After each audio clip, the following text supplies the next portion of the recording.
We're going to start by creaming up some butter. I have some unsalted butter. Unsalted butter. It's 113 grams or half a cup, which is just 1 stick, 4 ounces of unsalted butter straight into my bowl of the stand mixer. You don't have to use a stand mixer here if you don't have one, because honestly shortbread is basically just stirring ingredients together. We're not trying to incorporate a whole lot of air, so you don't really need to beat it too well. And along with your butter, let me just turn this on. Well, before I do that actually, because you're not going to be able to hear me, is I'm going to measure out. So I have a little bowl here. So I'm going to measure out 3/4 of a cup or 150 grams of granulated white sugar. Straight into a bowl. You know how I love my kitchen scale because it is 1,000 times more accurate. Okay. So I highly recommend you use a kitchen scale anytime you're baking. I could link one down below in the description box in case you're interested in the one that I'm using or whatever.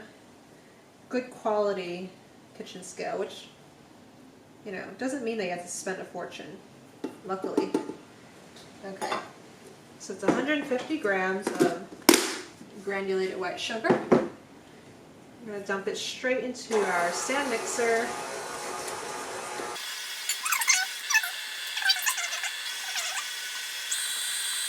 And of course it really helps if your butter is room temperature, nice and soft. Okay, so we're going to keep moving here. So I'm done with my sugar. It's probably a good idea to measure out your flour.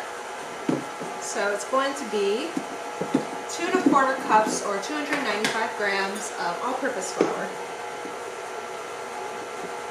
Gotta multitask here.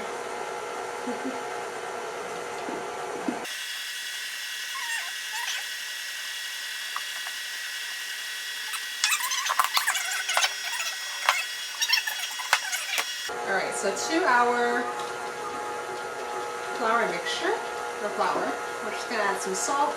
So I'm going to do half a teaspoon, 2 grams of salt.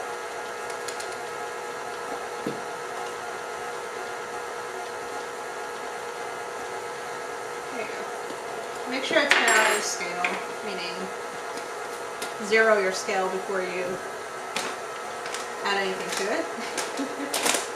You don't want to measure the weight of the bowl. So to that I'm going to add 2 tablespoons of matcha powder.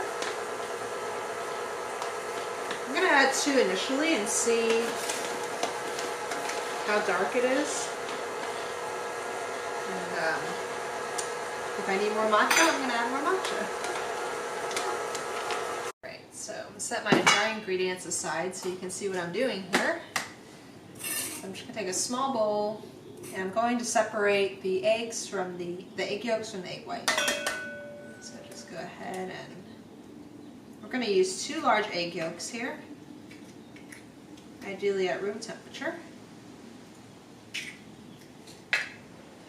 1 and 2.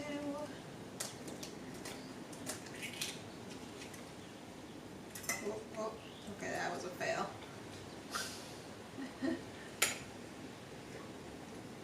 Add most of it in, don't worry. What a fail. Okay. Wipe your hands a little bit. So I'll set that aside. That's definitely not going to be used for meringue now because there's fat in it. There's egg yolk in it. Oh, and I also want to add some vanilla. So I'm just going to add a teaspoon of pure vanilla. For flavor. Alright, set that aside, stir it together just until combined.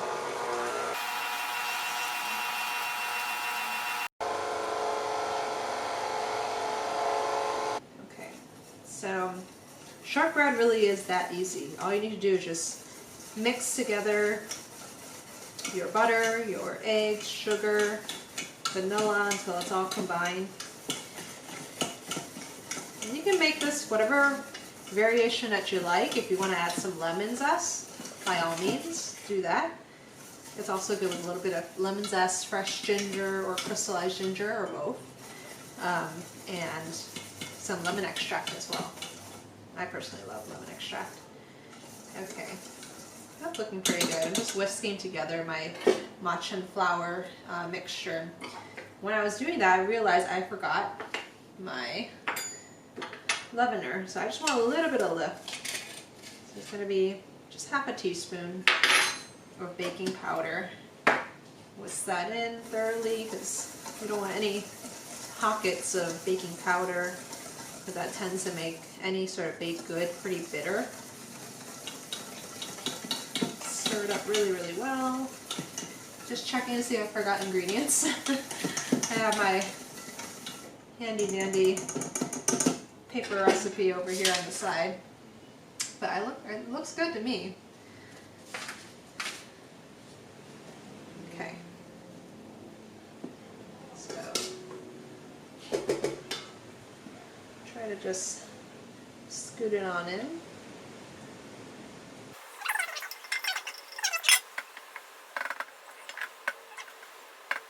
Alright, now we just gotta stir it together.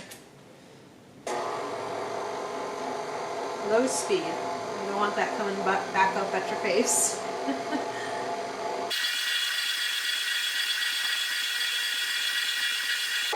Looking nice and green there. I think 2 tablespoons looks pretty good to me.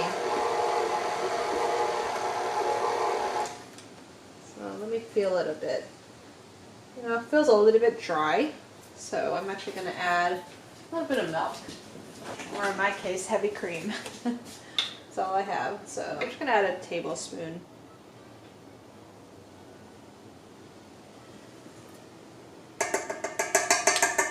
Okay. This is called baking. Baking by feel, I suppose.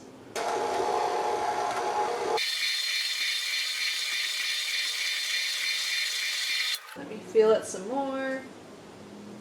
Feeling better. You know what? Let me add 1 more tablespoon of heavy cream, or milk if you only have milk.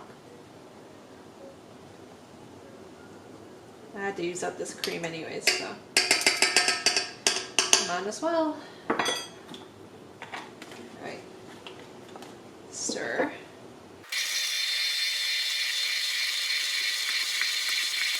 Okay, so now it's really come together. You can see that beautiful green matcha color. So I have a piece of plastic wrap here. I'm going to take my bowl out. Try not to waste any of that delicious dough. Okay,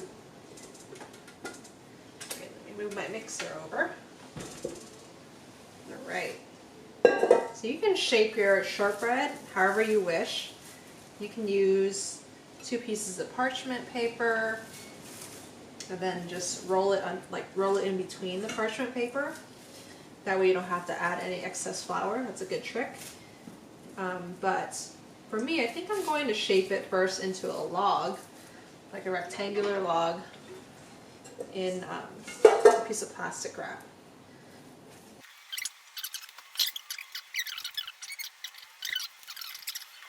As I work it, it's going to get a little too soft for me to cut out into nice, evenly shaped rectangles, so I'm going to have to refrigerate it until it's nice and firm and solid and easy to cut.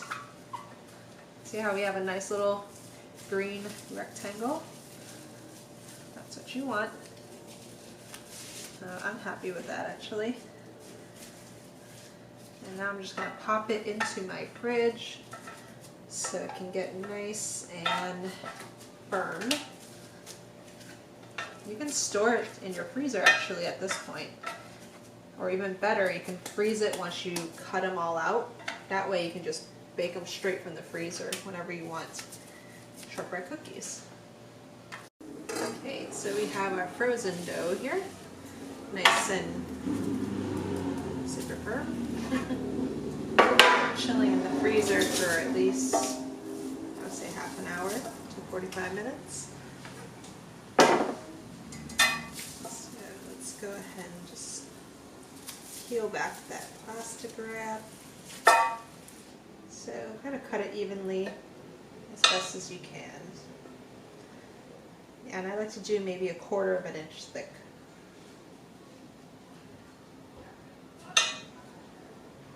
just like that. See? Just about that thick. Make it as even as possible. Actually, you know, it would be helpful if you go like this.